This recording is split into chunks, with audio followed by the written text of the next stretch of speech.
Hello everyone, welcome to another episode with the Board Game Critic. So happy to have you here. First things first, if you are not subscribed to my videos or my channel, please hit the subscribe button below. I know it's silly and I hate it when people say it. It really does help me continue creating content for you. So let's go ahead and jump in. Today we're talking about Sushi Go. Fun fact 11 about me is I speak Japanese fluently. I lived there for 2 years doing a service mission for my church, and I still have a huge soft spot in my heart for Japan. So any of my Nihonjin out there or Nihongo shaberu hito ga ireba, dozo yoroshiku onegaishimasu. Let's get going. So today, Sushi Go. Love the game. It's great. It's simple, it's fast, it's a perfect gateway game for people. If people are not used to playing board games, this is one that you should be introducing to them immediately. It's a card drafting game. If you know Seven Wonders, if you've drafted Magic the Gathering, any of those things, you'll know it perfectly. So what you do is you just deal out the cards to everybody, you pick one and then pass the stack. Each of the cards do a different thing depending on what you place down. We'll go ahead and look through some of the cards here in just a second. But my overall analysis of the game is it's a solid 5 pips for me.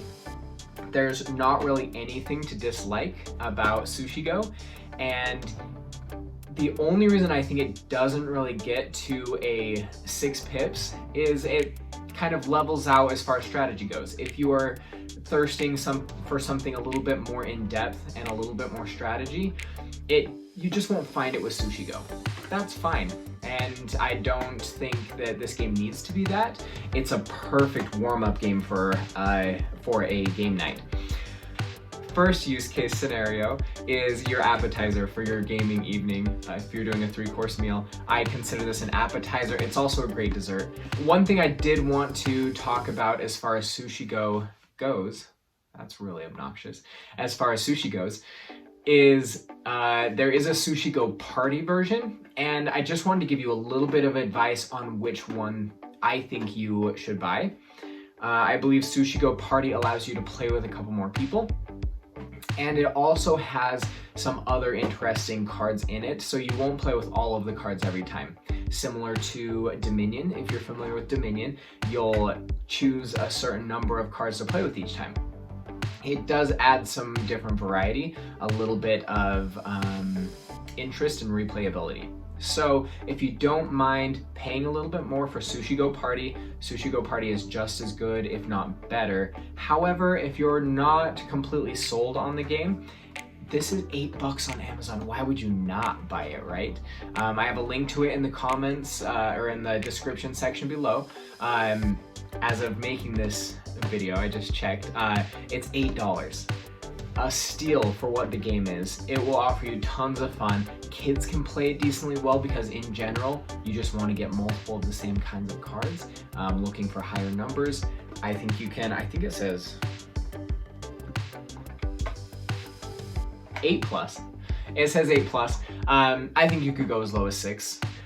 Great game. Let's go ahead and look at some of the components. Let's take a look at Sushi Go. I know that tins are a hotly debated topic in the board game world, so whether or not you like tins, it is a good quality tin.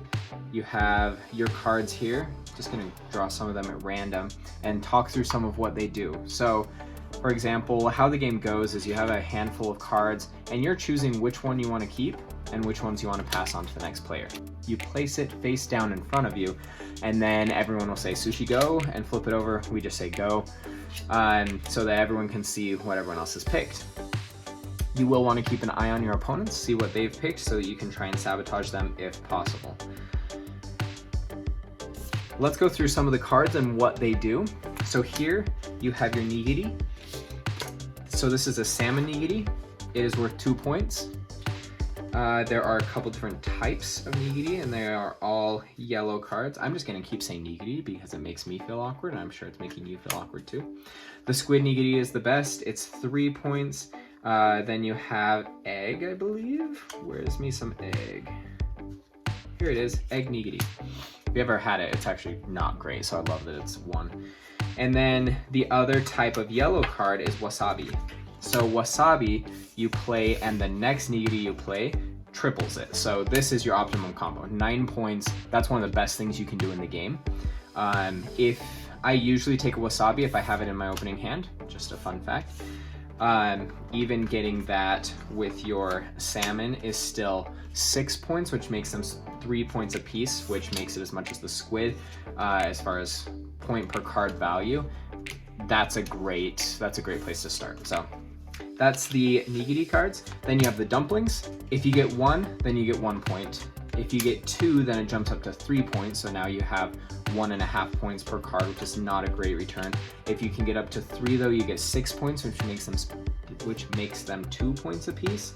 And you can go all the way up to having 15 points if you can get 5, which makes them 5 points apiece, which is a great return. Dumplings are a little bit risky, but they always give you at least 1 point, which is more than can be said of some of these. So that's your dumplings. The purple card are your tempura. So this is tempura shrimp or ebi tempura. You have, if you get 2 of them, then you get 5 points. Fine cards, not the best. It makes, if you only get 1, you don't get any points. So that's the tempura. The maki rolls. The maki rolls, if you have the most, you get 6. If you have second most, you get 3. And you're counting not the number of cards, you're counting the number of symbols up here. So you have them in 1s, 2s, and 3s, as you can see up here. That's the maki rolls. We'll wait till the end to do pudding. Chopsticks always throw people for a loop. It's really not that difficult, but it is a little bit different. You take this and you place it down here, and then at some point in the game, you can put it back into the hand to keep 2 cards that you want. So say this is, say I already have the chopsticks in front of me, I've played on a previous turn, and this is what I get to, and I'm like, oh yeah, I really want both those pudding. I can put the chopsticks back in my hand and play 2 pudding instead and pass. So that's the chopsticks. They're always a little bit confusing for people, but really they're not difficult. Let me find out where we can get some sashimi, and I think that'll take us to our last 2. So this is sashimi, very similar to the tempura, but the sashimi you have to have 3 of them, and then it'll give you 10 points for the 3. This is one of those that if you don't start into it early, don't go for it. Usually only 1, maybe 2 people get it in a round, but that's sashimi. Finally, we have the pudding. So the pudding is the only one that will stick around at the end of the round. So you put it off to the side, and basically the player with the most has 6. The player with the least at the very end of the game gets -6. This is the really interesting point of the game, and one of the main reasons I love it is you just get a massive swing with the pudding. If you're interested in playing this game online, there are several different options. I believe it's on Board Game Arena if you want to test it out. But it's a great game. Like I said, it's extremely affordable and beautiful game from Gamewright. So love the art, love the style. Sushi Go Party is a great option as well. Thank you so much for joining me. Like I said, it may just be me. I love Japan, I love sushi, I love all of that stuff. So if it's just me, tell me in the comments. Love to hear from you guys. And yeah, until next time, mata ne.